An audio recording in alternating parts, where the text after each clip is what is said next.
யோ நித்யம் அச்சுத பதாம்புஜ யுக்மருக்ம வியாமோகதஸ்ததிதராணி த்ரிணாய மேனே அஸ்மத்குரோர் பகவதோஸ்ய தயைக சிந்தோ ராமானுஜஸ்ய சரணௌ சரணம் பிரபத்யே. ஸ்ரீரங்கே மீனஹஸ்தே ச ஜாதம் ரங்கார்ய நந்தனம் ராமானுஜ பதாஸ்கந்தம் ரங்கநாதம் குரும் பஜே. இது திருவரங்கத்தமுதனாருடைய தனியன். பிள்ளைலோகம் ஜீயருடைய தனியன். ஸ்ரீ சட்டாரி குரோர் திவ்ய ஸ்ரீ பாதாப்ஜ மதுவிரதம் ஸ்ரீமத் யதீந்திர பிரவணம் ஸ்ரீ லோகார்ய முனிம் பஜே. ஸ்ரீசைலேச தயாபாத்திரம் தீபக்தியாதி குணார்ணவம் யதீந்திர பிரவணம் வந்தே ரம்யஜா மாதரம் முனிம். புயிலாத மணவாள மாமுனிகள் அனுகிரகித்த வியாக்கியானத்தினுடைய அவதாரிகையை நாம் நேற்றைக்கு கடைசியில் அனுபவித்தோம். நாம் நேற்றைக்கு அனுபவித்தது 4வது தனியனுடைய 2வது பகுதியை முதற்கண் அனுபவித்தோம். அதாவது, இனியன் குறை நமக்கு எம்பெருமானார் திருநாமத்தால் முனிதந்த 108 சாவித்திரி என்னும் நுண்பொருளை கணிதந்த செஞ்சொல் கலித்துறையந்தாதி பாடித்தந்தான் புனிதன் திருவரங்கத்தமுதாகிய புண்ணியனே அப்படிங்கிறது சோமாசி ஆண்டான் அருளி செய்த 4வது தனியன். அந்த தனியனினுடைய வார்த்தையினுடைய பதபதமாக பொருள் என்னன்னு பார்த்து வியாக்கியானத்தை அனுபவித்தோம். இனியன் குறை நமக்கு, ராமானுஜருடைய திருநாமத்தை நாம் ஓதுகிறபடியாலே எம்பெருமானார் திருநாமத்தால் அம்பெருமானாருடைய திருநாமங்களை சொல்லுகிறபடியாலே அதிருஷ்ட சுகம் என்ற மோட்சமும் கிடைக்கப்பெறும். திருஷ்ட சுகம் என்று இகலோகத்தில் ராமானுஜருடைய நாமங்களை சொல்லுவதனால இனிமையும் ஏற்படும் என்று முதல்ல பார்த்து, அதற்கடுத்தபடியாக முனி தந்த 108 சாவித்திரி என்னும் நுண்பொருளை, முனி என்றால் சர்வேஸ்வரன் ஸ்ரீமன் நாராயணன், முனி தந்த பிரம்மாவுக்கு கொடுத்த 108 சாவித்திரி பொதுவாக சொல்லப்படக்கூடிய காவித்ரி. அந்த காயத்ரி மந்திரத்தினுடைய மாதாவாக இருக்கக்கூடியவள் இருப்பது பிரணவ மந்திரம். அந்த பிரணவ மந்திரத்தினுடைய சாரார்த்தம் தான் நுண்பொருள் அப்படின்னு பார்த்தோம். எதையெல்லாம் பார்த்தோம்? ஜீவாத்மா. பிரணவ மந்திரத்தினுடைய பிரதானமான கருத்து யாரை குறித்து சொல்லுகிறதுன்னா ஜீவாத்மா தான் அறிய வேண்டியவன். அதனால ஜீவாத்மா அதுதான் நுண்பொருள். அப்ப ராமானுஜரே ஜீவாத்மாக்களுக்குள் சிறந்தவர்னு ஒரு அர்த்தம் பார்த்தோம். உடையவர் என்கிறபடியாலே உகாரம் ஆச்சாரியனை சொல்லும். அதனால ஆச்சாரிய பிரபாவத்தை சொல்லுகிறது நுண்பொருள்னு பார்த்தோம். அதுக்கப்புறமா தத்ஸ்ருவர் வரேண்யம்னு சொல்றோம் இல்லையா? நம்ம எல்லாருமே இப்ப காயத்ரி மந்திரத்தை சொல்லும் போது அதை அந்த சிவப்பாக தத்சவிதுர் வரேண்யம் அப்படின்னு சொல்றோம். அப்படின்னா மிக சிவப்பாக இருக்கக்கூடிய சூரிய மண்டல மத்தியவர்த்தி நாராயணன். அவர் இப்ப எங்க இருக்காருன்னா, அவர் ராமானுஜருடைய மனசுக்குள்ள தன்னுடைய சூரிய மண்டலத்தோட சேர்ந்து வந்து வீட்டிருக்கிறபடியாலே ராமானுஜரை சிவப்பாக இருக்கிறார் என்று அடுத்த கருத்தை பார்த்தோம். கடைசியாக பார்த்தது பிரணவத்தினுடைய திருமந்திரம் அப்படிங்கிற அந்த பிரணவமே விட்டுருங்க. திருமந்திரத்தினுடைய சாரார்த்தம் எதுன்னு கேட்டா ததீய சேஷத்துவம், உற்றதும் உன்னடியார் கடிமை, அதுதான் நுண்பொருள். அந்த நுண்பொருளை பாடித்தந்த, எப்படி பாடித்தந்தார்? கலி தந்த செஞ்சொல். கலிங்கிற வார்த்தைக்கு மிடுக்கு, ஆரவாரம், அபூர்வம் அப்படிங்கிற அர்த்தங்களை பார்த்து, அப்ப உயர்ந்த சப்தங்களோடு கூடியது, ஆனா சொற்கள் ஒன்னொன்னு செஞ்சொல்லாக கூடியது. அதுக்கப்புறம் பாவினம், ரொம்ப எளிமையான பாவகை கலித்துறை. அதுக்கு மேல அந்தாதியும் இருக்கிறபடியால எல்லாரும் மனசிலே அடுத்த பாடலினுடைய முதல் பதம் என்ன அப்படின்னு தெரிந்து கொள்ளும்படியாக அவர் நன்றாக அவர் அனுபவித்து பாடி தந்தான். அவர் அனுபவித்து பாடினார், நமக்கு தந்த புண்ணியன் அப்படின்னு பார்த்து பரிசுத்தன்னு பார்த்தோம். அதுக்கு மேல யாரவர்? திருவரங்கத்தமுதாகிய புண்ணியனே. திருவரங்கத்தமுதன் என்பவர் தார்மீகன் அப்படிங்கிறதை பார்த்து, எப்படி லக்ஷ்மணனை குறித்து தியானம் செய்தாலோ, அவரை குறித்து அவரை தொழுதாலோ, அவரை போற்றி பாடினாலோ மோட்சம் நிச்சயமோ, அதுபோல ராமானுஜர் யார்? லக்ஷ்மண முனி. அதனால அவருக்கு அவருடைய திருநாமங்களை சொல்லுவதனால நமக்கும் மோட்சம் நிச்சயம் அப்படிங்கறதுடைய 4 தனியன்களுடைய வியாக்கியானங்களை அனுபவிக்க பெற்றோம். மேல தொடர்ந்து நேற்றைக்கு கடைசியா பார்த்தது பெரிய ஜீயர். சம்பிரதாயத்துல ஜீயர் அப்படின்னாலே மணவாள மாமுனிகள் தான். அது இன்னும் ஒரு வார்த்தை சேர்த்து பெரிய ஜீயர் அப்படின்னா பெரிய பெருமாளுக்கே ஆச்சாரியனா இருந்தாரு, அதனால பெரிய ஜீயர். அப்போ மணவாள மாமுனிகளே அருளி செய்த வியாக்கியானம், அதனுடைய அவதாரிகையை ஆரம்பிச்சு பார்த்தோம். அந்த அவதாரிகையில முதல்ல நீங்க எல்லாரும் மனசுல பதிய வைத்துக் கொள்ள வேண்டியது என்னன்னா, சரம பர்வ நிஷ்டை அப்படிங்கறத நேற்றுக்கு அரை மணி நேரம் நிதானமா பார்த்தோம். கடைசியில வியாக்கியானத்தினுடைய மீதி பகுதியை கொஞ்சம் வேகமா சொல்லி இருந்தேன். சரம பர்வ நிஷ்டைன்னா என்ன? பிரதம பர்வ நிஷ்டைன்னா எம்பெருமானை பற்றி மோட்சமடைதல். சரம பர்வ நிஷ்டைன்னா ஆச்சாரிய அபிமானத்தினால மோட்சத்தை அடைதல். ஈஸ்வரனை பற்றினால் பிரதம பர்வ நிஷ்டை, ஆச்சாரியனை பற்றினால் சரம பர்வ நிஷ்டை. இது எங்கே சொல்லி இருக்கிறது? 6 விதமாக பார்த்தோம். முதல்ல சொன்னது எல்லா வேதத்துக்கும் சாரமாக இருக்கக்கூடியது திருமந்திரம். அந்த திருமந்திரத்தினுடைய தாத்பரியம் என்ன என்று கேட்டால், ஆச்சாரியனே தெய்வம்னு சொல்லக்கூடியதுதான் அதனுடைய தாத்பரியம். கீழே பார்த்தோம் இல்லையா, ததீய சேஷத்துவம், ஊகாரம் என்பது ஆச்சாரியனை குறிக்கும், இப்படி எல்லாம் பார்த்தோம் இல்லையா. அது ஒன்று. இரண்டாவது, பகவானாலே மயர்வர மதிநலம் அருளப்பெற்றவர்களான ஆழ்வார்கள் அவர்கள் சுத்த ஞானத்தினால எதை காட்டினார்கள்? அவர்கள் பாடிய திவ்ய பிரபந்தத்தினுடைய சாரார்த்தம் எதுன்னு கேட்டா ததீய சேஷத்துவம், இல்லைன்னா இன்னொரு முக்கியமான வார்த்தை சரம பர்வ நிஷ்டை. அப்ப சரம பர்வ நிஷ்டையைத்தான் ஆழ்வார்களுடைய திவ்ய பிரபந்தங்களும் காட்டின. அதுக்கப்புறம் நம்மாழ்வார் தன்னுடைய சிஷ்யனான மதுரகவிகளுக்கு நன்றாக உபதேசித்து தன்னுடைய கடாட்சத்தினாலே அவர் அதனை பாடும்படியாக, சரம பர்வ நிஷ்டையை பாடும்படியாக, அப்படின்னா ஆச்சாரியனே தெய்வம் என்று பாடும்படியாகவும் அவருடைய அனுஷ்டானத்திலேயும் நமக்கு காட்டி இருக்கிறாய். உலக பிரசித்தி. மதுரகவி ஆழ்வார்னா பெருமாளை கூட கும்பிட மாட்டார், ஆனால் நம்மாழ்வாரை தான் தெய்வமாக வணங்குகிறார். அவர் பாசுரங்களும் அப்படி, அவருடைய வாழ்க்கையிலே அதை கடைபிடித்தார் அப்படின்னு பார்த்தோம். அதற்கடுத்தபடியாக நம்மாழ்வாரே தானே தன்னுடைய திருமேனி, இன்னைக்கு போய் நம்ம சேவிக்கிற அந்த விக்கிரகம், அவரே நாதமுனிகளுக்கு இதனை உபதேசித்தார். அவரே உபதேசிக்கிறார், எல்லாத்தையும் கொடுத்தார். அவர் கொடுக்கும் போது சாரார்த்தமாக ரகசியத்திரை அர்த்தங்களையும் கொடுத்து சரமோபாய நிஷ்டை அதையும் கொடுத்தார். அதற்கடுத்தபடியாக அப்படி கேட்டுக்கொண்ட நாதமுனிகள் தான் மட்டும் அதை வைத்துக் கொள்ளாமல் தன்னிடத்துல இருக்கக்கூடிய யோக்கிய விஷயங்கள், அப்படின்னா உயர்ந்ததான சிஷ்யர்கள், அவர்களுக்கும் அதனை உபதேசித்து அவர்கள் சிஷ்யருக்கு என்று உபதேச பரம்பரையாக, இன்றைக்கும் சர்ம பர்வ நிஷ்டை என்பது உபதேச பரம்பரையாக ஸ்ரீ வைஷ்ணவர்கள் காலக்ஷேபங்கள்ல தான் கிடைக்கும். இப்ப நீங்க உபன்யாசத்துல கூட பெரியவர்கள் அவ்வளவா சொல்ல மாட்டாங்க. ஆனா நீங்க காலக்ஷேபத்துல போய் கேட்டீங்கன்னா குரு பரம்பரையாகட்டும், எதுல எடுத்து பாருங்கோ, ஆச்சாரிய அபிமானமே உத்தாரகம், ஆச்சாரியனுடைய திருவடிகளே நமக்கு உபாயமும் உபேயமும் அப்படின்னு சொல்லி காட்டுகிறார்கள் இல்லையா. அது நம்முடைய குரு பரம்பரைக்கே இருக்கக்கூடிய ஏற்றம். நீங்க இப்ப அத்வைதிகள் பல பேர் இருக்காங்க, மத்வர்களுடையர்கள் இருக்காங்க, அவங்க கிட்ட எல்லாம் போய் பாருங்க, அவங்களுக்கு ஒன்னும் லட்சுமிநாத சமாரம்பாம் நாதயாமன மத்தியமாம் அஸ்மதாச்சாரிய பரியந்தாம்லாம் கிடையாது. யாரோ ஒரு ஆச்சாரியன் இருப்பார். ஆதிசங்கரர் சொன்னதே தடுத்து 4 விதமாக பிரித்து சொன்னார்கள்னு பாக்கிறோம். பௌத்தர் சொன்னதே பல பேர் பிரித்து பேசினார்கள்னு பாக்கிறோம் இல்லையா. ஆனா அது போல இல்லாமல் நம்முடைய சம்பிரதாயத்துல குரு பரம்பரையாக பிரதானமா காட்டினது என்ன? ஆச்சாரியனுடைய திருவடி வாரத்துல இருந்தால் நமக்கு நிழலை போல அவர் மோட்சத்தை பெற்றுக் கொடுப்பார். அதுக்கு மேல ரொம்ப முக்கியமானது ஸ்வரூபம், உபாயம், புருஷார்த்தம்.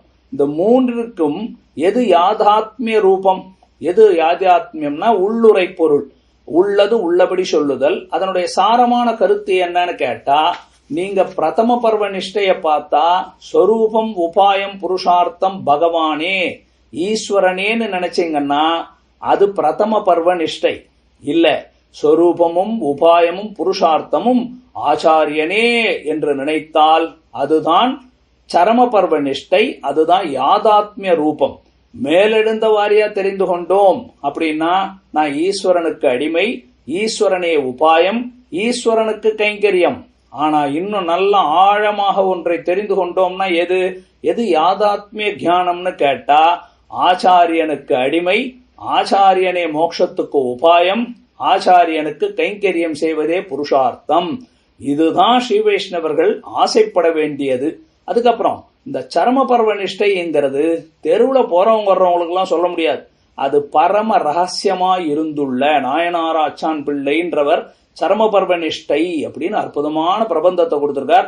ராமானுசரே தெய்வம், மோட்சத்தை பெற்றுக் கொடுக்கக்கூடியவர் உத்தாரக ஆச்சாரியரான ராமானுசர்.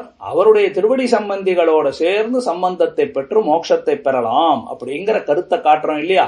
அந்த சரம பர்வனிஷ்டா பிரகாரத்தை இது வரைக்கும் நாம கொஞ்சம் நேற்றுக்கு நிதானமா பார்த்துட்டோம். இப்ப மேல இருக்கிற விஷயத்த படிச்சு அர்த்தம் சொன்னேன்.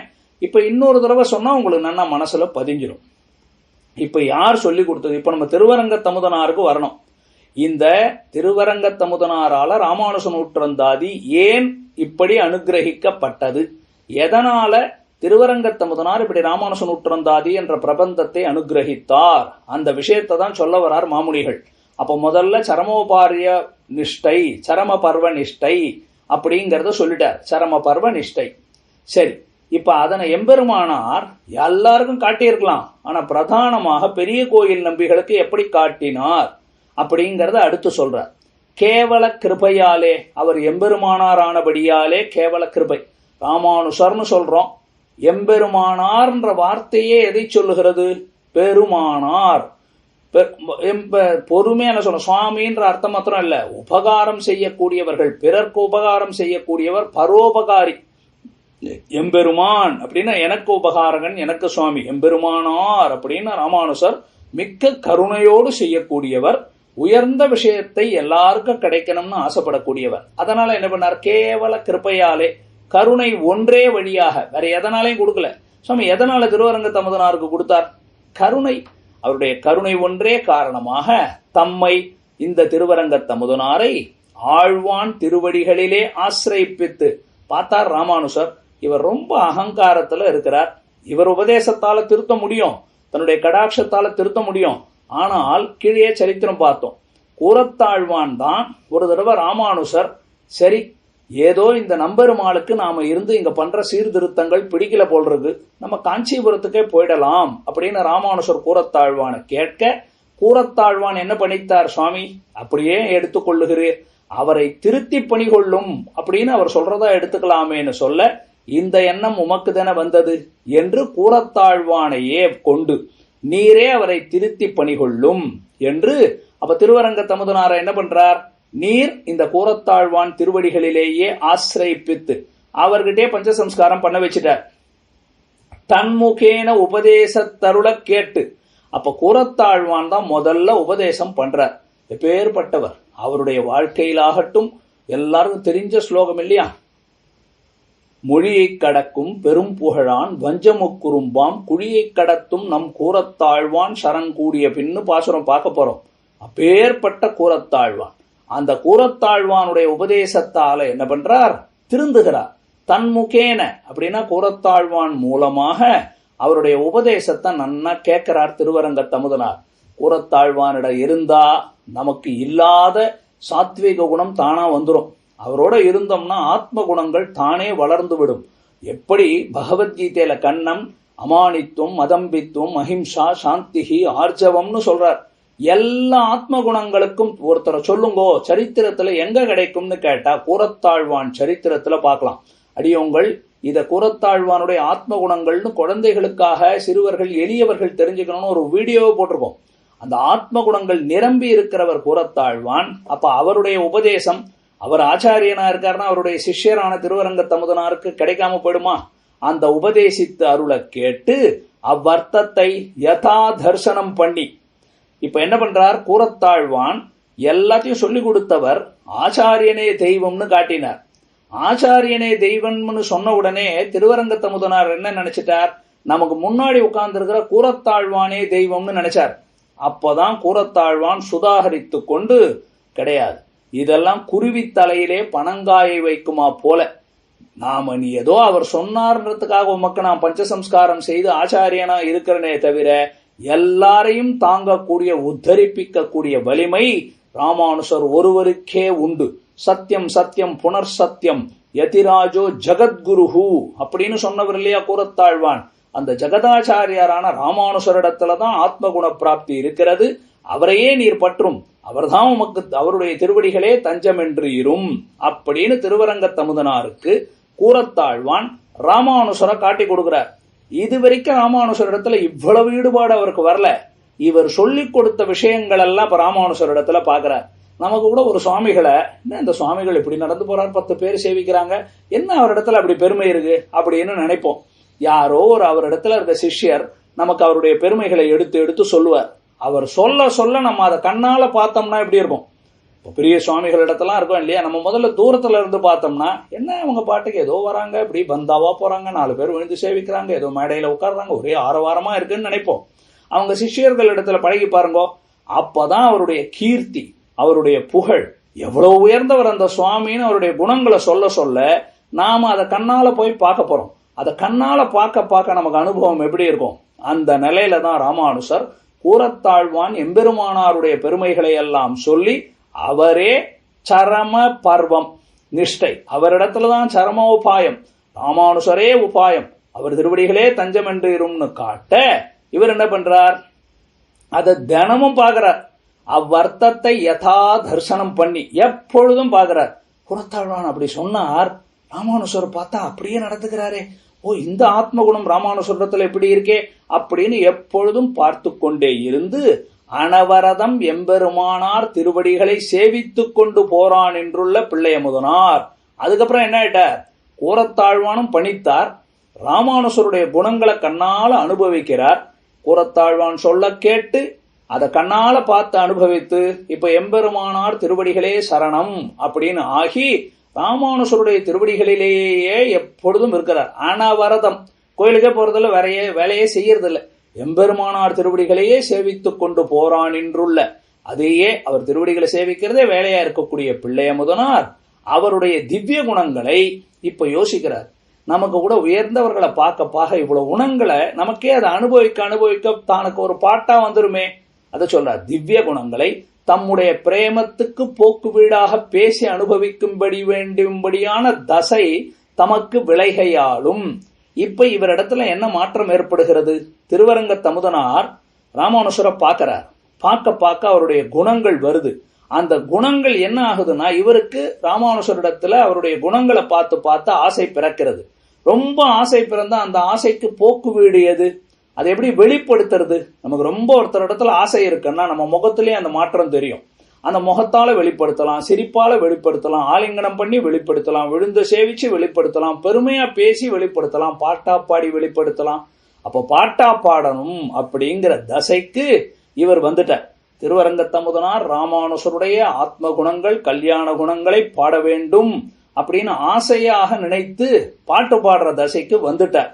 அதுக்கப்புறம் யோசிச்சு பார்க்கிறார், இவ்வர்த்த ஞானம் சேத்தனருக்கு சுலபமாம்படி பண்ண வேணும் என்கிற தம்முடைய பரம கிருபையாலும். யோசிச்சு பார்த்தார், நாம மாத்திரம் அனுபவிக்கலாமா? நாம் அனுபவிச்ச இந்த கல்யாண குணங்களை, ராமானுசருடைய புகழை எல்லா சேத்தனர்கள், மற்ற ஜீவாத்மாக்கள், நாளைக்கு கலியுகத்துல எத்தனையோ சம்சாரியாய் இருந்து திருந்தி ஒரு பக்தனாகி பாகவதனாகி பாகவதோத்தனாக ஆச்சாரிய சம்பந்தம் பெற்று ராமானுசருடைய குணங்களை பாடணும்னு வரும்பொழுது அப்ப அதுக்கேத்த மாதிரி சுலபமா பாட்டு இருக்க வேண்டாமா? ரொம்ப கடுமையா எழுதிடக்கூடாதே. சுலபமா இருந்தாதானே எல்லார் வாயிலேயும் இந்த பாடல்களை பாடுவார்கள். உயர்ந்ததான இந்த அர்த்த ஞானம், உயர்ந்த அர்த்தம் ராமானுசரை குறித்த அவருடைய கல்யாண குணங்கள், ஆனா அதை சுலபமா இருந்தாதானே அவர்கள் சொல்ல முடியும். அப்படி செய்ய வேண்டும் என்கிற, ஏன் இப்படி நினைச்சார்? அவருக்கு கிருபை. ராமானுசருடைய கருணையால திருவரங்கத்தமுதனார கூரத்தாழ்வான் இடத்துல சேர்த்தார். கூரத்தாழ்வானுடைய கருணையால திருவரங்கத்தமுதனார திருத்தி பணி கொண்டார். இப்ப திருவரங்கத்தமுதனார் தன்னுடைய கருணையால நமக்கு நூற்றந்தாதியை கொடுத்தார். இதுதான் வரிசை. ஆச்சாரியார்கள்னு எடுத்தாலே அவங்களுடைய கருணையால தானே எழுதி வைத்தார்கள். ஆழ்வார்கள் பாசுரங்களை பாடினார்கள், அவங்களுடைய பக்தியினுடைய வெளிப்பாடு அது. ஆனா ஆச்சாரியார்கள் ஞானயுக்தர்கள், அவர்கள் ஏன் கிரந்தங்களை எழுதினார்கள்? ஏன் சுவாமி வேற வேலை இல்லையா அந்த பெரியவாச்சான் பிள்ளைக்கு? எதுக்கு 4000 பாட்டுக்கும் வியாக்கியானம் எழுதணும்? நம்பிள்ளை எதுக்கு திருவாய்மொழிக்கு இவ்வளவு விளக்கமா வியாக்கியானத்தை சொல்லி அதை வேற ஏடுபடுத்தணும் அப்படின்னு கேட்டீங்கன்னா, பரம கிருபை, அவ்வளவுதான். நம்ம மேல இருக்கிற கருணை. பிற்காலத்துல இருக்கக்கூடியவன் இழந்து போய் விடக்கூடாதே. கலியுகத்துல சம்சாரத்துல ஏதேதோ வரும், என்னென்னவோ அவங்களுக்கு தடங்கல்கள் இருக்கும். அவர்களுக்கும் இது பயன்பட வேண்டும்னு தானே ஏடுபடுத்தி வைத்திருக்கிறார்கள். அதுக்கு எல்லாமே காரணம் என்ன? பரம கிருபை. அந்த பரம கிருபையாலும் தாம் எம்பெருமானாருடைய திவ்ய குணங்களை பிரேம அனுகுணமாக பேசுகிற பாசுரங்களாலே. அப்ப யோசிச்சு பார்த்தார், நான் உரைநடையா சொன்னேன்னா அவ்வளவு அவங்களுக்கு மனசுல பதியாது. ஏதோ பெரிய சமஸ்கிருத ஸ்தோத்திரமா பாடினா அவ்வளவு சீக்கிரத்துல எல்லாருக்கும் கிடைக்காது. அப்ப என்ன பண்ணலாம்? எளிமையான பாசுரங்களாக பாடுவோமே. எதையுமே பாட்டா படிச்சாக்கா, பாட்டாவே படிச்சுட்டாக்கா ஈஸியா புரிஞ்சிடும் இல்லையா, எளிமையா வந்துடும். அதனால என்ன பண்றார்? எம்பெருமானாருடைய திவ்ய குணங்களை, அவருடைய உயர்ந்த கல்யாண குணங்களை பிரேமானுகுணமாக பக்தியோட பாடுறார். ஏதோ கடமைக்குன்னு நீ பல பேர் எவனையோ புகழ்ந்து பேசுவான், நாளைக்கு அவனை இகழ்ந்து பேசுவான், அப்படிலாம் கிடையாது. ராமானுசரை பத்தி பாடும்போது தன்னுடைய பக்தி, அவரிடத்துல இருக்கக்கூடிய பிரேமைக்கு அனுகுணமாக அவர் பேசுகிற பாசுரங்களாலே, அழகான பாடல்களாலே தத் பிரபாவத்தை, தத் பிரபாவம்னா அவருடைய பிரபாவத்தை, ராமானுசருடைய பிரபாவத்தை எல்லாருக்கும் பிரகாசிப்பியான் நின்று கொண்டு ராமானுசருடைய பிரபாவத்தை பாசுரங்களால எல்லாருக்கும் சொல்ல வேண்டும் அப்படின்னு ஆரம்பிக்கிறார். அப்ப அதுக்கு முன்னாடி இன்னொன்னு யோசிக்கிறார். நமக்கு முன்னாடி யார் இப்படி எல்லாம் பாடி இருக்கிறார்கள்? மதுரகவி ஆழ்வார் ஞாபகத்துக்கு வருது. முன்பு ஆழ்வார் திருவடிகளுக்கு அனன்யார்கரான ஸ்ரீ மதுரகவிகள், அப்படி சேர்த்து படிக்கணும். மதுரகவிகள் யார்? ஆழ்வார் திருவடிகளுக்கு அனன்யார்கரான மதுரகவிகள்.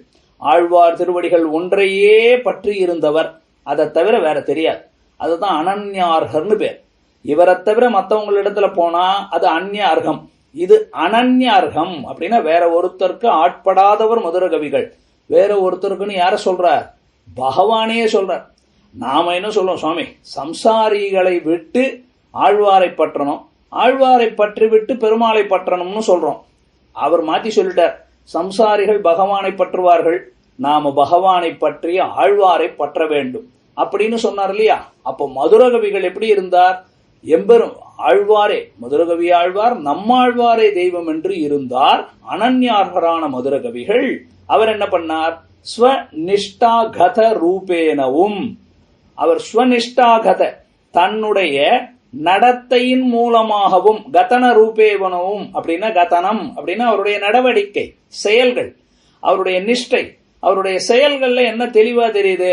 நம்மாழ்வாரே தெய்வம் அப்படின்னு நடந்து காட்டினார். அவருடைய செயல்கள் மூலமாக வாழ்ந்து காட்டினார். ரூபேனவும் பர உபதேச ரூபேனவும், பரோபதேசம் மற்றவர்களுக்கு உபதேசம் செய்கிறபடியாலும். எது? கண்ணினுன் சிறுத்தாம்பினால் கட்டுண்ண பண்ணிய பெருமாயன் என்னப்பனில் நன்னி தென்குருகூர் நம்பி என்ற கால்னு பாடினார் இல்லையா. 11 பாசுரம், பிரதானமா 10 கணக்கா சொல்லுவாங்க. 11 பாசுரம். அந்த பரோபதேச ரூபேனவும் உஜ்ஜீவனார்த்தத்தை, எது உஜ்ஜீவனம்? ஆத்மாவுக்கு நடந்தா உஜ்ஜீவனம், சரீரத்துக்கு நடந்தா ஜீவனம். நம்ம சோறு சாப்பிடுறது சரீரத்துக்கு. இது போல வியாக்கியானங்களை கேட்கிறோம், காலக்ஷேபம் கேட்கிறோம், பாகவத விஷயங்களை கேட்டோம்னா ஆத்ம உஜ்ஜீவனம். அப்ப உஜ்ஜீவனார்த்தத்தை, அப்ப நம்மாழ்வாரே தெய்வம் என்கின்ற உபதேசம் மூலமாக ஆத்ம உஜ்ஜீவனார்த்தத்தை லோகத்துக்கு வெளியிட்டருளினா போலே பார்க்கிறார் திருவரங்க தமுதனார். நம்மாழ்வார் அவருடைய ஆச்சாரியரான மதுரகவி ஆழ்வார் அவருடைய ஆச்சாரியனான நம்மாழ்வாரை குறித்து நடந்துக்கிறதும் அவரை மாதிரியே, அவருக்கு ஏத்த மாதிரி அவரே ஆச்சாரியனே தெய்வம்னு நடந்துக்கிறார். பாட்டிலேயும் அதை போலயே பாடி இருக்காரே, அதை பாடி எத்தனை பேர் என்று பெருமை அடைகிறார்கள். அவர் பாடின அந்த கண்ணினுன் சிறுத்தாம்பு பாசுரத்தை கொற்றுதான் நாதமுனிகளே 4000 பாசுரத்தை பெற்று இருக்கார். அது தொடர்ந்து இன்றளவும் குரு பரம்பரா பூர்வமாக உபதேச பரம்பரையாக வந்திருக்கிறதே அப்படிங்கறத நினைத்து இவர் என்ன பண்றார்? தாமும் ஸ்வநிஷ்ட கதன ரூபத்தாலும். இப்போ திருவரங்கத்தமுதனார் என்ன பண்றார்? மதுரகவி ஆழ்வார் நம்மாழ்வாரை குறித்து எப்படி நடவடிக்கைகளை செய்தாரோ, எப்படி செயல்களை செய்தாரோ, எப்படி வாழ்ந்தாரோ, அதே போல இவரும் ராமானுசரை குறித்து வாழ்கிறார். ஸ்வநிஷ்டா, தன்னுடைய நிஷ்டை ராமானுசரிடக்கே என்று இருக்கக்கூடியதை கதன ரூபத்தாலும், தன்னுடைய வாழ்க்கை நடத்தைகளாலும், பரோபதேசத்தாலும், அதே போல இவரும் ராமானுசரை குறித்து உபதேசங்களை மக்களுக்கு சொல்லணும் என்ற பரோபதேசத்தாலும் அவரை போலே சங்கிரகேன 10 பாட்டாக வன்றிக்கே நம்மாழ்வாரை குறித்து மதுரகவி ஆழ்வார் ரொம்ப உயர்ந்தவர் தான் நம்மாழ்வார். ஆனா 10 பாட்டு தான் பாடியிருக்கார். 10ன்னா 11, ஒன்னுன்றது பெருசா எடுத்துக்கூடாது. 10ன்னா 11 பாட்டை 10ன்னு சொல்லலாம். 1100 பாட்டே 1000ன்னு சொல்றோம் இல்லையா? அது போல 10 பாட்டு தான் பாடியிருக்கார்.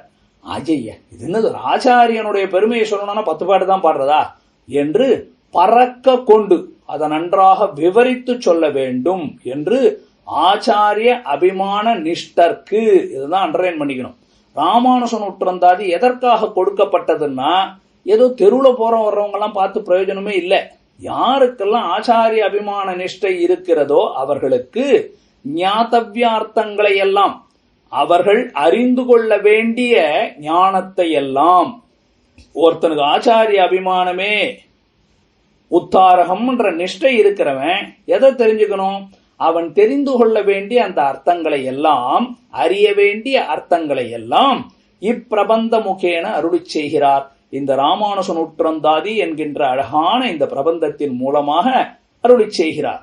எம்பெருமானார் திருவடிகளிலே பிரேமமுடையவர்களுக்கு சாவித்திரி போலே இது நித்திய அனுசந்தேய விஷயமானமாகவும் வேணும் என்றாய்த்து பாட்டு தோறும் திருநாமத்தை வைத்து 108 பாட்டாக அருளி செய்தது. எப்படி காயத்ரி என்பது ஒரு 108 எண்ணிக்கையில சொல்லணும்னு சொல்றோம், அதே போல இவர் என்ன பண்ணார், இது ஒரு பிரபன்ன காயத்ரியா இருக்கணும். அப்படின்னா எம்பெருமானார் திருவடிகளை ஆசிரியத்திருக்கக்கூடியவர்கள் ராமானுஜ தாசர்கள், அவர்கள் அனைவருமே எப்படி அவர் வேதத்தை கற்றவர்கள் காயத்ரி மந்திரத்தை சொல்றாங்களோ அது போல ராமானுஜ தாசர்கள் எல்லாம் 108 தடவை ராமானுசா ராமானுசா ராமானுசா என்று அவருடைய குணத்தை பாடக்கூடிய திருநாமங்களால சொல்ல வேண்டும் என்று 108 பாட்டாக அருளி செய்தது. அதனால 108 பாசுரங்களால நமக்கு அருளி செய்திருக்கிறார். ஆகையாலே இத்தை பிரபன்ன சாவித்ரி என்றாய்த்து. அதனாலதான் இந்த பிரபந்தத்திற்கு பிரபன்ன சாவித்ரி. கீழே சொல்லிட்டேன், பிரபத்தி பிரபத்தி செய்தவர்கள் பிரபன்னர்கள். பிரபத்தின்றது சரணாகதி. சரணாகதி என்பது நாம என்ன நினைச்சுக்கிட்டு இருக்கோம், அதுல பிரதம பர்வ நிஷ்டைன்னா ஈஸ்வரனே உபாயம் என்று இருந்தால் அது பிரதம பர்வ நிஷ்டை இல்ல. ராமானுசரே உத்தாரக ஆச்சாரியர், அவர்தான் மோட்சத்தை பற்றி கொடுக்க போகிறார். அவரை நமக்கு காட்டி கொடுத்தது நம்முடைய ஆச்சாரிய சம்பந்தம் என்று இருக்கக்கூடியவர்கள் பிரபன்னர்கள். அப்ப பிரபன்னர்களாக இருக்கக்கூடிய நாம் எல்லாம் அப்படின்னா கொடுக்க போறது பெருமாள் தான். ஆனா ராமானுசர் தானே கட்டாயமா நமக்கு நடத்தி கொடுக்கிறார், மோட்சத்துக்கே காரணம்னு பார்த்தோம் இல்லையா? அதனால இதற்கு பிரபன்ன சாவித்ரி என்றாய்த்து. நம் முதலிகள் அருளி செய்தது, முதலிகள்னா பூர்வாச்சாரியார்கள், பெரியவர்கள், அடியார்கள், சுவாமிகள், அவர்களெல்லாம் சொல்லிக் கொடுத்தார்கள் என்பதோடு உயர்ந்தவரான பெரிய ஜீயர் மணவாள மாமுனிகளுடைய அற்புதமான வியாக்கியானம், அதனை அனுபவித்து முடித்தோம். இப்போ பிள்ளை லோகாரிய ஜீயர், பிள்ளை லோகம் ஜீயர் நீங்க எப்படி பார்க்கணும்னா, உங்களுக்கு அனுப்பப்பட்ட பல பேர் இந்த குழுவில் இருக்கிறவர்கள், சீரிய நான்மறை செம்பொருள் என்ற குழுவில் ரகசிய கிரந்த காலக்ஷேபம் கேட்கறவங்களுக்கு எல்லாம் நோட்ஸ் உங்களுக்கு ஷேர் பண்ணியிருக்கேன். அது நோட்ஸ் கிடையாது, பிரபந்தத்தினுடைய டவுன்லோட் எல்லாம் acharya.org அப்படிங்கிற இடத்துல இருக்கு. அதுக்குள்ள போய் வியாக்கியானம்னு தேடுங்கோ. அந்த வியாக்கியானத்துக்குள்ள போனீங்கன்னா ராமானுஜ நூற்றந்தாதின்னு இருக்கும். அதுல பாத்தீங்கன்னா ஜீயருடைய பிள்ளை லோகம் ஜீயருடைய வியாக்கியானம் அப்படின்னு இருக்கும். அதை டவுன்லோடு பண்ணிக்கோங்க. அதை வச்சுக்கிட்டீங்கன்னா அதுல எப்படி இருக்கும்னா, ஒரு கோடு போட்டிருப்பாங்க ஒரு பக்கத்துல நடுவுல.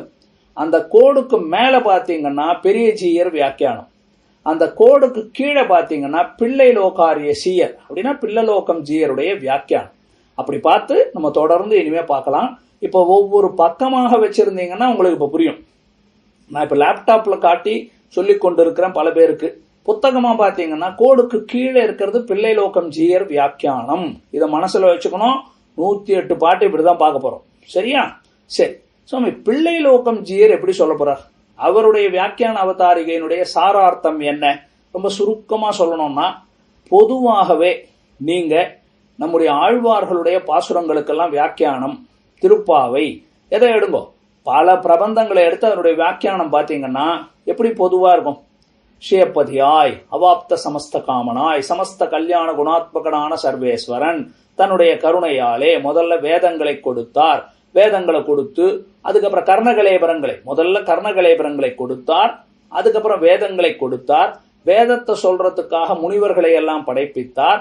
இதிகாச புராணங்களை படைப்பித்து நமக்கு சொல்லிக் கொடுக்க பார்த்தார். இப்படின்னு தொடர்ந்து சொல்லி அதுக்கு மேல சரி இவரே போய் அவதாரம் எடுத்தார், பகவானே போல பல அவதாரங்களை எடுத்தார். ஓ நாம என்ன இருந்தாலும் விஜாத்தியன், அப்ப சஜாத்தியனை கொண்டுதான் இவர்களை திருத்த வேண்டும் என்பதற்காக ஆழ்வார் போன்றவர்களை அவதரிப்பித்தார். ஆழ்வார்கள் எல்லாம் யார்? எம்பெருமான் இடத்துல இருக்கக்கூடிய ஆயுதங்கள், ஆபரணங்கள், இதெல்லாம் தானே ஆழ்வார்களாக பிறந்திருக்கிறார்கள். திவ்ய சூரிகள், நித்திய சூரிகள் ஆழ்வார்களை அனுப்பினார். அவங்க வந்தாங்க, பக்தியில பாடினார்களே தவிர திருத்தறதுக்கு முயற்சி செய்யல. அதனால ஆச்சாரியர்களை பிறப்பித்தான். அந்த ஆச்சாரியர்கள் தங்கள் உபதேச மார்க்கத்தால மக்களை திருத்தினார்கள். அந்த ஆச்சாரியார்களுக்குள்ளே ராமானுசர் தலை சிறந்தவர். இப்படித்தான் பொதுவாகவே வியாக்கியானம். நீங்க சாதாரணமா நீங்க எந்த வியாக்கியானத்துக்கு அவதாரிகை சொல்லுங்கன்னு சொன்னீங்கன்னா இப்படி சொன்னாலே போதும் இல்லையா? அதே சைலியில இப்ப பிள்ளைலோகாச்சாரியார் சொல்ல, பிள்ளைலோகம் ஜீயர் அவர் என்ன அருளி செய்கிறார் அப்படின்னு கேட்டா எல்லாருக்கும் தெரிஞ்சது. பெருமாள் என்ன பார்த்தாராம்? நாம வைகுந்தத்துல இருக்கிறோம். வைகுந்தம் வர்றது இன்னைக்கு சம்சாரத்துல இருக்கக்கூடிய அனைவருக்குமே தகுதி இருக்கக்கூடிய இடம் வைகுண்டம். ஐயோ இந்த வைகுந்தத்துக்கு வராம இந்த ஜீவாத்மாக்கள் இப்படி சம்சாரத்துல கஷ்டப்படுகிறதே அப்படின்னு பார்த்த பெருமாள் தன்னுடைய கருணையினாலே ஆழ்வாரை பிறப்பித்தான். ஆழ்வார் மூலமா பிரபந்தங்களை எல்லாம் கொடுத்தான். அவர் ஆழ்வார் மூலமா அடுத்த மதுரகவி ஆழ்வாருக்கு கொடுத்தான். மதுரகவி ஆழ்வார் மூலமாக நாதமுனிகளுக்கு கொடுத்து அதுக்கப்புறம் ஆச்சாரிய பரம்பரை வர அந்த ஆச்சாரிய பரம்பரையிலே தன்னுடைய பிரதானமாக இருக்கக்கூடிய ஆதிசேஷன், அந்த ஆதிசேஷனையே ராமானுசனாக பிறக்க சொல்லி அந்த ராமானுசர் மூலமாக உலகத்தை திருத்தினார். இந்த ராமானுசருடைய குணங்களை பார்த்து அனுபவித்தவரான திருவரங்கத்தமுதனார் உயர்ந்ததான ராமானுசன் உற்றந்தாதி என்ற 108 பாசுரங்களை நமக்கு அருளி செய்தார் அப்படின்னு சொல்லப்படுறார். இதுதான் சுருக்கம். ஆனா எளிமையா பார்த்துடலாம். ஏன்னா படிச்சு உங்களுக்கு அர்த்தம் சொல்ல சொல்ல புரிஞ்சிடும். இன்னைக்கு எந்த அளவு படிக்க முடியுமோ அந்த அளவுக்கு பார்த்து அனுபவிப்போம். இதுல ரொம்ப கஷ்டப்பட்டு தெரிஞ்சுக்கிற விஷயமே இல்லை. அடியன் படிக்க படிக்க உங்களுக்கே அர்த்தம் புரிஞ்சிடும். கஷ்டமா இருக்கிற இடம் மாத்திரம் கொஞ்சம் நின்று உங்களுக்கு சொல்லுகிறேன். என்னப்பா அவருடைய அவதாரிகை படிக்கிறோம். பிள்ளை லோகாரிய சீயர் அருளி செய்த வியாக்கியான அவதாரிகை ஸ்ரீயப்பதியாய் பரம காருணிகனான சர்வேஸ்வரன். இது முதல்ல ஒன்னொன்னா பார்த்துட்டு போயிடலாம். முதல்ல ஸ்ரீவைகுண்டத்துல பெருமாள் இருக்கும் இருப்பு அதை சொல்ல போற. அது எப்பேற்பட்டவர்? அங்க உட்கார்ந்து இருக்கிற பெருமாள் யார்? ஸ்ரீயப்பதி பரமாத்மா அப்படின்னு சொன்னாலே திருமால் ஸ்ரீயப்பதி பிராட்டியோடு கூடிய எம்பெருமானுக்கு தானே பெருமையே. அதனால ஸ்ரீயப்பதியாய் புருஷகார பூதையான மகாலட்சுமி தாயாருக்கு கேள்வனாய் கணவனாய். அடுத்து பரம காருணிகனான கருணை காருணிகம் பரம காருணிகன் இருக்கிறதுல உயர்ந்த கருணைன்னு கேட்டா சர்வேஸ்வரனுக்கு தானே. அப்ப சர்வர்க்கும் ஈஸ்வரனானவன் கருணையோடு கூடியவன் ஸ்ரீயப்பதி அந்த எம்பெருமான். ஸ்லோகத்தை சொல்றார். 2 ஸ்லோகங்களை எடுத்து காட்டியிருக்கார். வைகுண்டேது பரேலோகே ஸ்ரீ சகாயோஜனார்த்தனஹ உபரப்யாஹ பூமி நீலாப்யாஹ சேவிதஹ பரமேஸ்வரஹா. இது முதல் ஸ்லோகம். ஸ்ரீவைகுண்டத்துல பெருமாள் எப்படி இருக்கார்? ரெண்டுமே அந்த ஸ்லோகத்தை சொல்லக்கூடியதுதான். வைகுண்டேது பரேலோகே அதுதான். இன்னைக்கு சுவாமி எண்ணிலும் வரும் கண்ணன் அப்படின்னு வேலுக்குடி சுவாமி அற்புதமா ஒரு கேலண்டர் ரிலீஸ் பண்ணியிருக்கார். 1 ஒரு எண்ணிக்கை, எண்ணிலும் வரும் கண்ணன் ஆழ்வார் பாசுரம் அதை வச்சு எழுதியிருக்கார். அப்ப 1ன்ற எண்ணிக்கை எதை குறிக்கும்னா பரமபதம். அத முதல்ல சொல்றாரு பாருங்க. வைகுண்டேது பரேலோகே இருக்கிறதுல பரமமான உலகம். அதற்கு விகுண்டம் வைகுண்டம். வைகுண்டம் என்ற பெயரை உடைய உயர்ந்த லோகத்திலே ஸ்ரீ சகா யோஜனார்த்தனஹா பெருமாள் தனியா இல்ல, ஸ்ரீ சகா பிராட்டியோடு இருக்கிறவனாய். அங்க இருந்து எல்லாருக்கும் எப்படி காட்சி கொடுக்கிறார்? பெருமாள் தனியா காட்சி கொடுக்கல, தன்னுடைய மகாராணிய பக்கத்துல உட்கார வச்சு மகாலட்சுமி தாயாரோடு எல்லாருக்கும் காட்சியை கொடுத்து கொண்டு, அது மாத்திரம் இல்ல உபாபியாகா மேல பூமி நீலாபியாகா சேவிதா. அது மட்டுமல்ல, சுத்தி இருக்கக்கூடிய மற்ற சேட்டி ஜனங்கள் பூமாதேவி நீலாதேவி சகிலர்களாக. அப்போ மகாலட்சுமி தாயார் பிரதானமா இருக்கிறார், பூமி நீலாவி தாயார்களும் இருக்கிறார்கள். வலதுபுறத்துல மகாலட்சுமி தாயார் இருப்பா, பூதேவி நீலாதேவி தாயார்கள் இடது பக்கத்துல அமர்ந்திருப்பார்கள். அப்ப சுத்தி இருக்கிறவர்கள் எல்லாம் யார்? இவர்களெல்லாம் சேவிதகா. அப்ப பிராட்டியும் பெருமாளும் இருக்கிறத பார்த்தா பூமி நீலாதேவியே சேவிக்கிறாப்புல இருக்கிறது. சேவிதகா பரமேஸ்வரஹா, ஈஸ்வரன் பரமேஸ்வரன், பரம ஈஸ்வரன், உலகத்தையே தன்னுடைய ஆளுமைக்கு அடியிலே வைத்திருக்கக்கூடிய பரமமான ஈஸ்வரன். அப்ப பெருமாள் எப்படி உட்கார்ந்திருக்கார்? முதல் ஸ்லோகம் பார்த்துட்டோம். இன்னொரு ஸ்லோகம் எல்லாருக்கும் பல பிரபலமாக தெரிந்த ஸ்லோகம். வைகுண்டேது பரே லோகே ஸ்ரீயாசார்த்தம் ஜெகத்பதிஹி ஆஸ்தேர் விஷ்ணு ரச்சிந்தியாத்மா பக்தைஹி பாகவதை சஹா. எப்படி பெருமாள் உட்கார்ந்திருக்கார்? வைகுண்டேது பரே லோகே, வைகுண்டம் என்ற பெயரை உடைய உயர்ந்த அந்த மேலான லோகத்திலே ஸ்ரீயாசார்த்தம் ஜெகத்பதிஹி, பிராட்டியோட கூட அமர்ந்திருக்கிறான். யார்? ஜெகத்பதி, இந்த உலகத்துக்கே தலைவன் சுவாமியான ஜெகத்பதி ஸ்ரீயாசார்த்தம் பிராட்டியோடு கூடியவனாக அமர்ந்திருக்கிறான். ஆஸ்தேர் விஷ்ணு ரச்சிந்தாத்மா, அந்த உயர்ந்தவனான அந்த எம்பெருமான் பக்தைஹி பாகவதை சஹா, தனியா இல்ல, சுக்தி பக்தர்களாலும் பாகவதர்களாலும் சூழப்பட்டவனாய் அவர்களுக்கு காட்சியை கொடுத்து கொண்டு அவர்கள் சாமகானத்தை ஹா ஹூன்னு பாட அதை கேட்டுக்கொண்டு ஆனந்தமாக அமர்ந்திருக்கிறான் அப்படின்னு சொல்றார். பக்தைஹி பாகவதை சதா, பக்தர்கள்னா மனநசீலர்கள், மனசால பகவானே நினைச்சா பக்தன். பாகவதன்னா ஓடி ஆடி கைங்கரியம் பண்றவன். போய் பார்க்கறோம் இல்லையா? முனிவர்களும் யோகிகளும், பக்தன்னா முனிவன், பாகவதன் அப்படின்னு சொல்லிட்டு சும்மா உட்காரக்கூடாது. சுவாமி நாமெல்லாம் பாகவதன் அப்படின்னுட்டு வீட்டிலே உட்கார்ந்தா பாகவதன் இல்ல, கைங்கரியம் செய்யணும். அப்ப ஓடி ஆடி துடிச்சு கைங்கரியம் பண்றோம் இல்லையா, யோகிகள்னு பேர். அதத்தான் பாகவதை சஹா. அப்ப பெருமாள் இப்படி வைகுண்டத்துல நித்திய ஆனந்தத்தோடு கால தேச பரிமாணம் எதுவும் இல்லாமல் ஆனந்தம் ஆனந்தம் ஆனந்தம் அப்படி இருக்கக்கூடிய அந்த பகவான் என்கிறபடியே நித்திய விபூதியிலே போகோபகரணனாயிருந்து, பெருமாள் நித்திய விபூதியில இருக்கிறார். எது? பரமபதத்துல. மற்றவர்களுக்கு போகத்தை கொடுக்கக்கூடியவனா இருக்கிறார். போக உபகரணனாய். போகத்துக்கு உபகரணம்னா என்ன? எல்லாரும் வீட்டுல டிவி பாக்குறோம், அதுதான் உபகரணம். அது அவனுக்கு போகமா இருக்கு. சில பேருக்கு எதையோ சாப்பிட்டா உபகரணம் போகம். இப்ப அங்க இருக்கக்கூடிய பரமபதத்துல இருக்கக்கூடிய பரமபத வாசிகளுக்கு எது போக உபகரணம்னா பகவான் தான். அவனை பார்க்க பார்க்க அவனுடைய குணங்களையும் அவனுடைய திருமேனியையும் அவனுடைய சௌந்தரியங்களையும் அனுபவித்துக் கொண்டே இருக்கிறார்கள். அப்போ போகம் நல்ல இனிமையை கொடுப்பவனாய் லீலா விபூதியில் அந்த பெருமாள் யோசிக்கிறார்.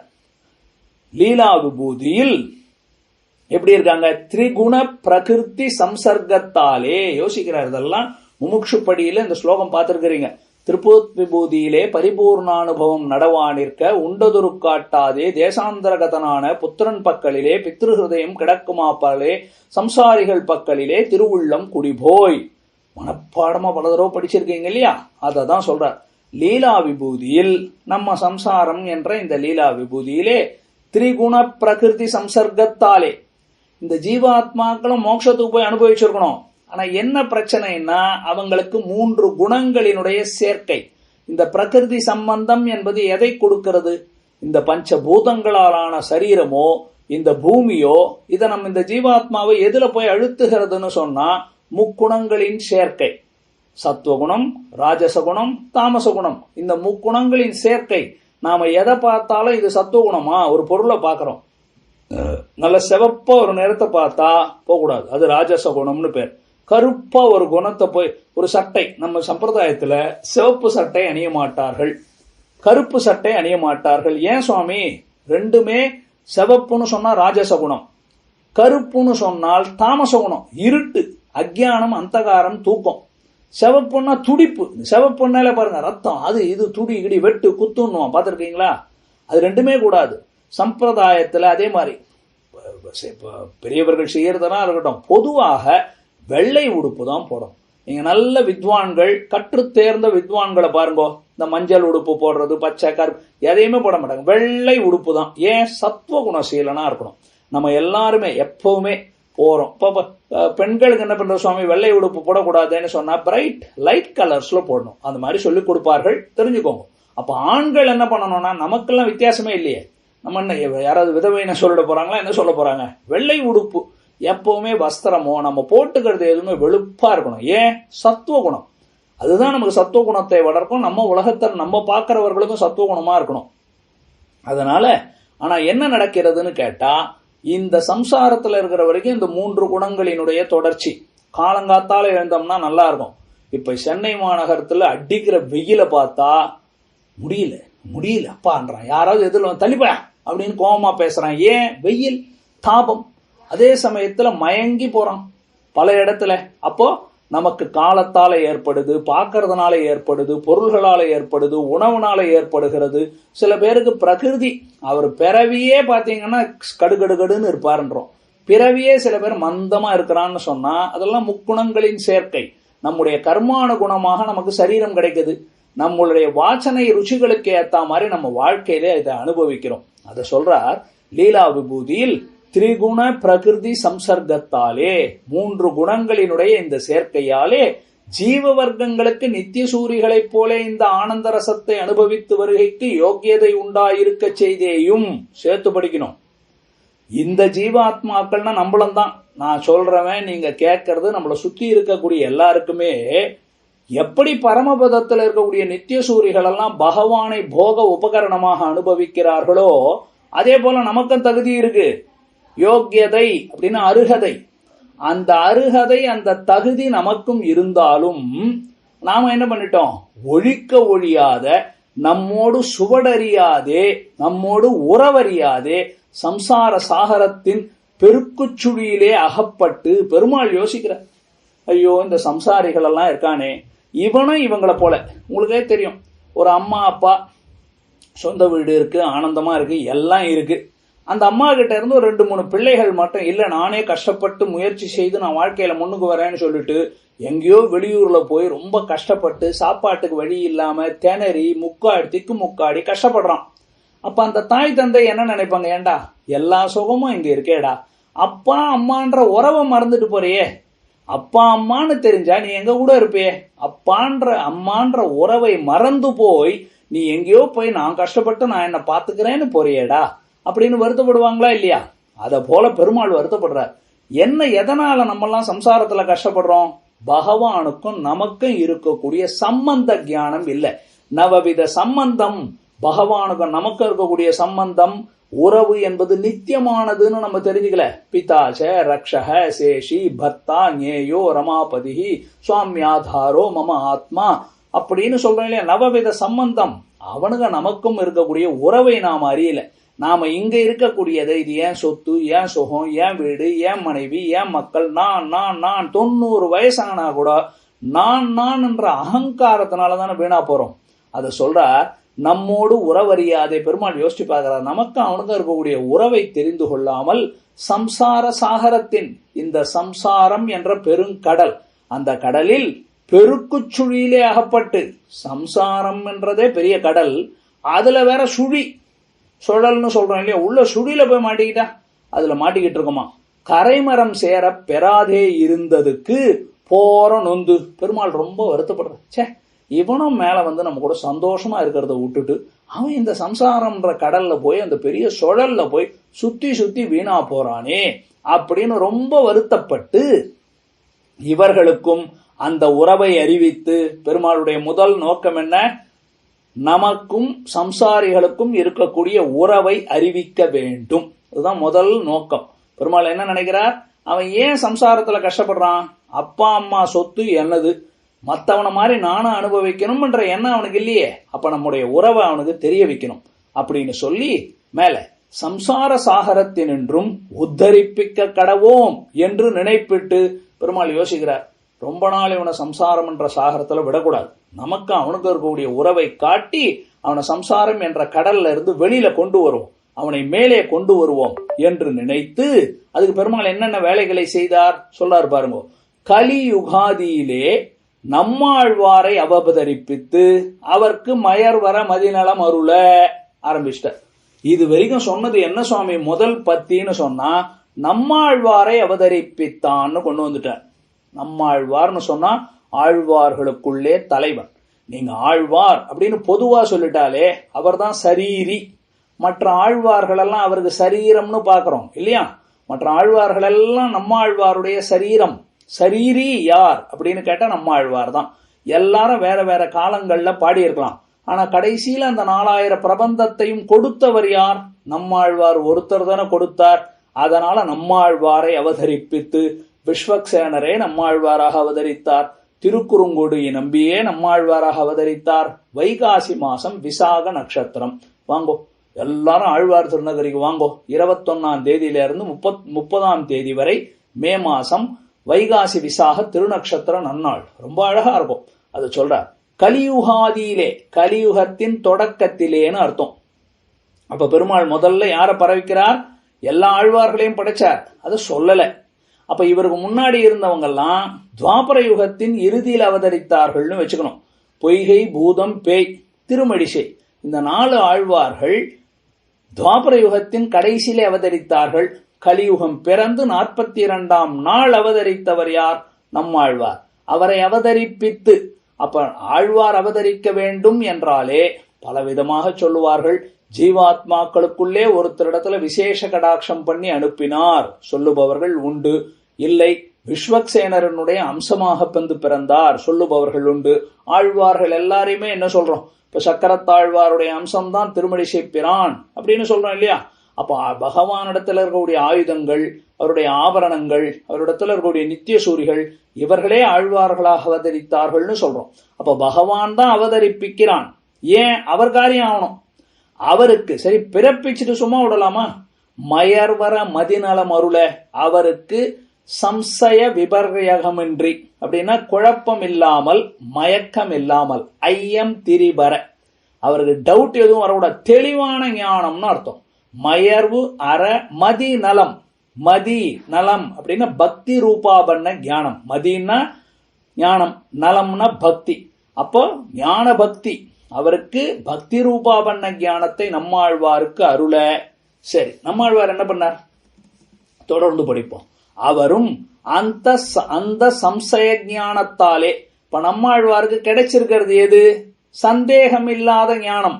நமக்கெல்லாம் இப்ப ஒரு விஷயத்தை நீங்க கேக்குறீங்க, பல கேள்விகளை அடியன் போடுறேன். இப்ப இன்னைக்கு கூட போட்டிருந்தேன், சரணே சரண் அப்படின்ன உடனே வியாக்கியான காலக்ஷேபம் வகுப்புலாம் கேட்டாங்க பல பேர். ஆனா எழுதும் போது சந்தேகம் வருது பாருங்க. அது நம்ம நிலைமை. ஆனா நம்மாழ்வார் பகவத் பிரசாதத்தினால பிறந்தவர் இல்லையா? அப்ப நம்மாழ்வாருக்கு அந்த கிடைச்ச ஞானம் சந்தேகமற்ற ஞானம். அந்த சம்சய ஞானத்தாலே, சம்ய ஞானம், ஒரு குழப்பமும் இல்லாத தெளிவான ஞானத்தாலே சர்வேஸ்வரனுடைய ஸ்வரூப ரூப குண விமோதிகளை தாம் அனுபவிப்பித்து, முதல்ல ஆழ்வாருக்கு நடந்தது என்ன? 16 வருஷம் அனுபவிச்சார். ஆழ்வார், மதுரகவி ஆழ்வார் எதிரில் போய் நிற்கிறார், அவதரிச்சார். திருப்புலி ஆழ்வாருக்கு கீழே போய் உட்கார்ந்துட்டார். அதுக்கப்புறம் மதுரகவி ஆழ்வார் வரார். 16 வருஷம் கழிச்சு தான் வரார். அது வரைக்கும் ஆழ்வார் பேசவே இல்லை. சுவாமி ஆழ்வார் என்ன பண்ணிட்டு இருந்தார்? பால் குடிக்கல, மலஜலம் கழிக்கல, ஒன்னும் பண்ணல, தூங்கல, ஒன்னும் செய்யல. ஆனா தேஜஸோட வளர்ந்து கொண்டே வருகிறார். சுவாமி ஆழ்வார் என்னதான் பண்ணிக்கிட்டு இருந்தார் 16 வருஷம்? அப்படி தியானம் பண்ண முடியுமான்னு கேட்டா, அவர் பண்ணிக்கிட்டு இருந்தது என்ன தெரியுமா? சர்வேஸ்வரனுடைய முதல்ல பகவான் கொடுத்த ஞானத்தை பெற்றார். மயர்வர மதுநலத்தை ஏற்றுக்கொண்டார். அது வந்த உடனே அடுத்து அனுபவிக்கணுமே. எதை அனுபவிக்கிறார்? எம்பெருமானுடைய சர்வேஸ்வரனுடைய சொரூபம் அப்படின்னா பரமாத்ம சொரூபம். எம்பெருமானுடைய ரூபம், அவருடைய வடிவழகு. எம்பெருமானுடைய குணம், எம்பெருமானுடைய கல்யாண குணங்கள், விபூதிகள், அவனுடைய ஐஸ்வர்யம், இதையெல்லாம் அனுபவிக்கிறார் ஆழ்வார். மானசீக அனுபவம் அவர் அனுபவித்து, அது உள்ளடங்காமே. ஒரு விஷயத்தை அனுபவிக்க ஆஹா அப்பா அப்பா அப்பா அப்படின்னு தான வார்த்தையில வந்துருமே. இப்ப எப்பேற்பட்டது கேட்டிருக்காரு? எதிர்பொங்கி மீதளிப்ப, பாசுரம் பாத்தீங்களா? ஏற்றகலங்கள் எதிர்பொங்கி மீதளிப்ப மாற்றாதே பால் சொரியும் வள்ளல் பெரும்பசுக்கள்னு சொல்லும். அது உதாரணத்துக்கு பெரியவர்கள் அந்த இடத்திலே அதுக்கு விசேஷமான அர்த்தத்தை சொல்லுவார்கள். அந்த பாசுரத்துல ராமானுசரையே குறிக்கும்னு சொல்லுவாங்க. ராமானுசர் எப்படி இருந்தார்? அவருடைய உபதேசங்களை வாங்கின அவருடைய சிஷ்யர்கள் எதிர்பொங்கி மீதளிப்பார்களாம். கூரத்தாழ்வான், முதலியாண்டான், சோமாசி ஆண்டான், எம்பார், வடுகநம்பி, இவங்கெல்லாம் எப்படி ராமானுசர் பாலை கொடுத்தார்.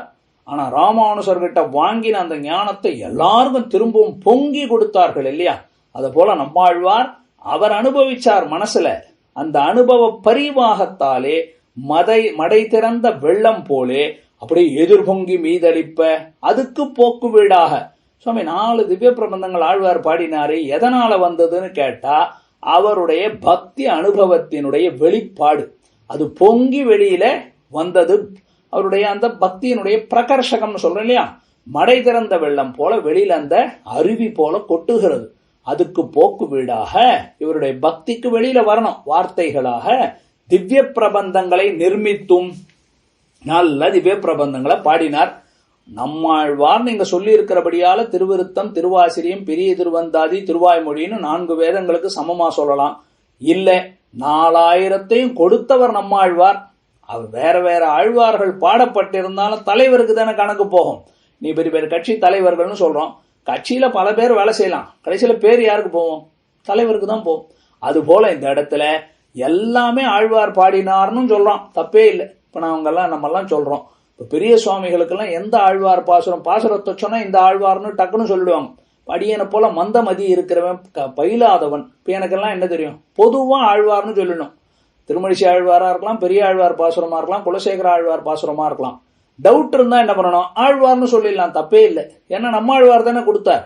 அதனால சொல்றார், அப்போ பிரபந்தங்களை நிர்மித்தும் நன்னா கொடுத்துட்டார். பாசுரங்களை கொடுத்து மதுரகவி ஆழ்வார் தொடக்கமானவர்களுக்கு உபதேசித்து. சந்தேகம் வரும், சுவாமி நம்மாழ்வார் முன்னாட உபதேசம் பெற்றவர்கள் யார்? நமக்கு தெரிஞ்ச நம்மாழ்வாருக்கு நேரடியான சிஷ்யன் மதுரகவி ஆழ்வார் தான். ஆனா இவர் என்ன சொல்றார்? மதுரகவி ஆழ்வார் தொடக்கமானவர்களுக்கு. நம்மாழ்வார் மதுரகவி ஆழ்வார் அவரை போல தொடக்கமானவர்கள், அவர் பிரதான சிஷ்யர்னு அர்த்தம். அப்போ மற்ற சிஷ்யர்கள் இருந்திருக்காங்களாம். சுவாமி என்ன சொல்ல வரார்? 2 அர்த்தம் ஞாபகம் வச்சுக்கணும். முதல் அர்த்தம், இன்னைக்கு ஆழ்வார் திருநகரில் இத்தனை பேர் இருக்காங்க. அன்னைக்கு நம்மாழ்வார் வாழ்ந்த காலத்துல இருந்திருப்பார்களா இல்லையா? பல பேர் இருந்திருக்காங்களே. அவங்கெல்லாம் சொல்லதான் மதுரகவி ஆழ்வார் எங்கேயோ வடக்கு திசையில இருந்தார். கீழே ஏதோ ரொம்ப பிரகாசமா இருக்கே நம்ம ஊர்லன்னு தேடிக்கிட்டே வந்தார். வந்த உடனே ஊர் ஜனங்க தான் சொல்றாங்க, இங்க என்ன பிரகாசம்னு கேக்குறீங்களா? அந்த புளிய மரத்துக்கு கீழே ஒருத்தர் உட்காந்துருக்கார். அவரை பார்த்தா அப்படியே பிரகாசமா ஒரே பிரகாசமா தேஜஸா இருக்காருன்னு சொன்னாங்களே. அப்ப திருக்குறுகூர்ல அன்னைக்கு எத்தனை கைங்கரியபரர்கள் இருந்திருப்பார்கள், எத்தனை பக்தர்கள் இருந்திருப்பார்கள், அவர்கள் எல்லாம் இருக்காங்களே. அப்ப நம்மாழ்வார் மதுரகவி ஆழ்வார் இடத்துல பேசும்போது அந்த ஊர் மக்கள் எல்லாம் அங்க இருந்திருப்பார்களே. யாரோ பல பேர் உட்கார்ந்து கேட்டிருப்பார்களே. வெறுமனே மதுரகவி ஆழ்வாருக்கு கொடுத்தாருன்னு மட்டும் சொல்லிட முடியாது. இப்போ அடியேனே கீழே ஒரு தடவை மதுரகவி ஆழ்வார் தான் அனுபவிச்சிருப்பார் நம்மாழ்வார் சொன்னதா முழுக்க பார்த்தவர் மதுரகவி ஆழ்வார். இப்போ உற்சவத்துக்கு நாமெல்லாம் போறோம். இப்ப ராமானுஷர் சித்திரையில் திருவாதிரை உற்சவத்துக்கு போனோம். உற்சவம் எப்ப தெரியுமா தருவோம்? காலையில 3 மணி. ராத்திரி எப்ப முடியும் தெரியுமா? 1:45 2 மணி. இவ்வளவுதான். திருவேங்கடம் போலதான். சுவாமி நீங்க தேவரீர் போனீங்களே, நீங்க முழுசா அனுபவிச்சீங்களான்னு ஒரு சுவாமியை கேட்டு பாருங்க. ஒரு நாள் விஸ்வரூபம் 3 மணிக்கு அனுபவிச்சேன், இன்னொரு நாள் திருமஞ்சனம் அனுபவிச்சேன், இன்னொரு நாள் உள்ள ராமர் சந்நிதி வாசல்ல நடைய அனுபவிச்சேன், இன்னொரு நாள் வெளியில வாகனம் அனுபவிச்சேன், இன்னொரு நாள் ராமானுஷர் வந்து வெளியில நித்திய விபூதி லீலா விபூதி மங்களாசாசனம் பண்றதை அனுபவிச்சேன், இன்னொரு நாள் நடையழகு அங்க இருந்து ராமானுஷர் தன்னுடைய அவதார மண்டபத்துக்குள்ள வர்ற நடையழகு அனுபவிச்சேன். கடைசியில என்ன பண்ணிருந்தா வாகன புறப்பாடெல்லாம் ஆகி ராமானுஷர் உள்ள போயிட்டு அவருக்கு கடைசியில ஏகாந்தம் அதை அனுபவிச்சேன்னு சொல்லுவாங்க. சுவாமி எல்லாம் ஒரே நாள்ல அனுபவிக்க முடியுமான்னா முடியாது. அதைத்தான் இந்த இடத்துல நம்ம வச்சுக்கணும். அப்போ நம்மாழ்வார் உபதேசத்தை முழுக்க கேட்டவர் யாருன்னா அர்ச்சகர் இருக்கணுமே. ராமானுஜர் உற்சவம் நடக்குதுன்னா அர்ச்சகர் எங்கேயும் போயிட முடியாது. அந்த அர்ச்சகர் விடாம 10 நாளும் பக்கத்துல இருந்துன்னு செஞ்சிருப்பார். அவங்க கூட டியூட்டி போடலாம். ஆனா நம்மாழ்வாருடைய பாசுரங்களை முழுக்க விடாம கேட்டவர் யார்? மதுரகவி ஆழ்வார் தான். ஆனால் மற்ற ஊர் மக்களும் பக்கத்துல இருந்திருப்பார்கள். அங்க ஒருவரும் இங்க ஒருவருமாக கொஞ்சம் அப்படி இப்படி ரெஸ்ட் எடுத்து கேட்டிருப்பாங்க இல்லையா? அது முதல் அர்த்தம். 2வது அர்த்தம், மதுரகவி ஆழ்வார் தொடக்கமானவர்களுக்கு அப்படின்னு சொன்னா பிற்காலத்துல நாதமுனிகளுக்கு கொடுத்தாரே இல்லையா? அது பின்னாடி வரப்போகுது. அப்ப இந்த இடத்துல பிரதான அர்த்தம், அன்றைக்கு மதுரகவி ஆழ்வாரோட மற்ற சிஷ்யர்களும் நம்மாழ்வாருடைய பாசுரங்களை கேட்டு இருக்கலாம் அப்படிங்கறதான் இங்கே தெரிகிறது. சரி, அதுக்கு என்ன பண்றார்? தொடக்கமானவர்களுக்கு உபதேசித்து. அப்ப ஆழ்வார் திவ்ய பிரபந்த பாசுரங்களை பாடிட்டார். மதுரகவி ஆழ்வார் தொடக்கமான சிஷ்யர்களுக்கு உபதேசமும் பண்றார், அறிவுரையும் செய்து. அதுக்கு சாரமாய் எப்பவுமே உபதேசம் பண்ணும்போது படிக்கட்டா ஏத்தணும். முதல்ல பகவானுடைய உறவை சொல்லணும், அவனுடைய குணங்களை சொல்லணும், அவனுடைய லீலைகளை சொல்லணும், அப்புறமா கீதை, அதுக்கப்புறமா அப்படிதானே படிக்கட்டி ஏற்றி ஆழ்வார் பாசுரங்கள், அதுக்கப்புறமா கொண்டு வந்து ஆச்சாரியன் ஆச்சாரிய அபிமானம்னு கடைசியில கொடுக்கணும். ஆரம்பமே ஆச்சாரிய அபிமானம் சொல்ல முடியுமா? அது போல அதுக்கு சாரமாய் தத்வஹித புருஷார்த்த யாதாத்மிய அவபோதகமாய் தெளிவா சொல்றாரு பாருங்க. எது சரமோபாயம்? இன்னைக்கு ஆரம்பத்திலே நேத்திக்கு கடைசியில இதை விளக்கமா சொல்லிட்டேன். சரமோபாயம், சரம உபாயம், சரமோபாய நிஷ்டைன்னு சொல்றோம் இல்லையா? சரம பர்வ நிஷ்டை, சரம உபாய நிஷ்டை எல்லாம் ஒரே அர்த்தம் தான். அது என்னது? அது சொல்றார். இதை கீழே பார்த்துட்டோம். தத்துவஹித புருஷார்த்த யாதாத்மிய. அது என்னது தத்துவஹிதம்? தத்துவம்னு சொன்னா ஸ்வரூபம், ஹிதம்னு சொன்னா உபாயம், புருஷார்த்தம்னா புருஷார்த்தம். இன்னைக்கு இப்ப வகுப்பு ஆரம்பத்துல இன்னைக்கு காலக்ஷேபத்துல கேட்டேன் இல்லையா? பகவானே தத்துவம் இல்ல, ஆச்சாரியனே தெய்வம். பகவானே உபாயம் இல்ல, ஆச்சாரியனே உபாயம். பகவானுக்கே கைங்கரியம் இல்ல, ஆச்சாரியனுக்கே கைங்கரியம். புரிஞ்சு போச்சா? அததான் சொல்றார். தத்துவ ஹித புருஷார்த்த யாதாத்மிய, அதனோட உள்ளடங்கிய அவபோதகமாய். அப்ப அதற்கு உள்ளடக்கியது ரொம்ப, அதனுடைய உள்ளுரை பொருள் அதை ரொம்ப மறைச்சு வச்சிருக்கு. அதுக்கப்புறம் சகல வேத சங்கிரகமான திருமந்திரத்திலே குஹ்யதமமாக பிரதிபாதிக்கப்பட்ட எல்லா வேதத்துக்கும் சுருக்கம் எது? ஓம் நமோ நாராயணாய திருமந்திரம். அந்த திருமந்திரத்துல இருக்கக்கூடிய உயர்ந்த ரகசியம் எது? இப்பதானே பார்த்தோம். ததீய சேஷத்துவம் பார்த்தோமா இல்லையா? திருவெட்டெழுத்தும் கட்டுனான் கண்ணபுரத்துறை அம்மானே உற்றதும் உன் அடியார்க்கடிமைன்னு பார்த்தோமே, அதை சொல்றார். பிரதிபாதிக்கப்பட்ட சரமோபாயத்தை கோடுக்கு கீழே வரணும். மதுரகவி ஆழ்வார் ஒருவருக்கும் உபதேசிக்க, பொதுவான உபதேசத்தை எல்லாருக்கும் சொல்லிட்டார். கவனமா கேளுங்கோ. மதுரகவி ஆழ்வார் தொடக்கமா மற்றவங்களுக்கு பொதுவான உபதேசத்தை சொல்லிட்டார். ஆனா சரமோபாய நிஷ்டையை யாருக்கு உபதேசித்தார்? மதுரகவி ஆழ்வாருக்கு தான் உபதேசித்தார். பொலிக பொலிக பொலிக போயிற்று வள்ளுயிர் சாபம்னு பாசுரம் வர, அதுக்கப்புறமா தான் யார் இவர்னு கேட்க ராமானுசர் பவிஷ்யதாச்சாரியார் அவதரிக்க போகிறார்னு காட்டி கொடுத்தார் இல்லையா? அவர் மூலமாக முதல்ல சரமோபாய நிஷ்டையை நம்மாழ்வார் தான் மதுரகவி ஆழ்வார்களுக்கு முதல்ல உபதேசிக்க. அப்பதான் மதுரகவி ஆழ்வார் இந்த பாசுரத்தை எழுதுற. இது உங்களுக்கு கண்ணினுன் சிறுத்தாம்புல வரக்கூடிய பாசுரம். மிக்க வேதியர் வேதத்தின் உட்பொருள் நிற்க பாடி என் நெஞ்சுள் நிறுத்தினான்னு சொல்றார். நம்மாழ்வார் என்ன பாடினார்? வேதத்தின் உட்பொருள் கிடையாது, உயர்ந்தவர்கள் மிக்க வேதியர் அப்படின்னா வேதத்தினுடைய தாத்பரியம் அறிந்தவர்கள். அது எழுதுறார். கூறத்தாழ்வானை போலேன்னு எழுதுறார். மிக்க வேதியர் அவங்கெல்லாம். மிக்க வேதியர் வேதத்தின் உட்பொருள். அப்ப மிக உயர்ந்த தாத்பரிய அர்த்தம் தெரியக்கூடியவர்கள் எல்லாம் வேதத்தினுடைய உட்பொருள் என்னன்னு சொன்னார்களோ அதனை நிற்க தெளிவாக தெரியும்படியாக பாடி என் நெஞ்சுள் நிறுத்தினான். இது மதுரகவி ஆழ்வார் சொல்ற வார்த்தை. அப்படின்னா என்ன அர்த்தம்?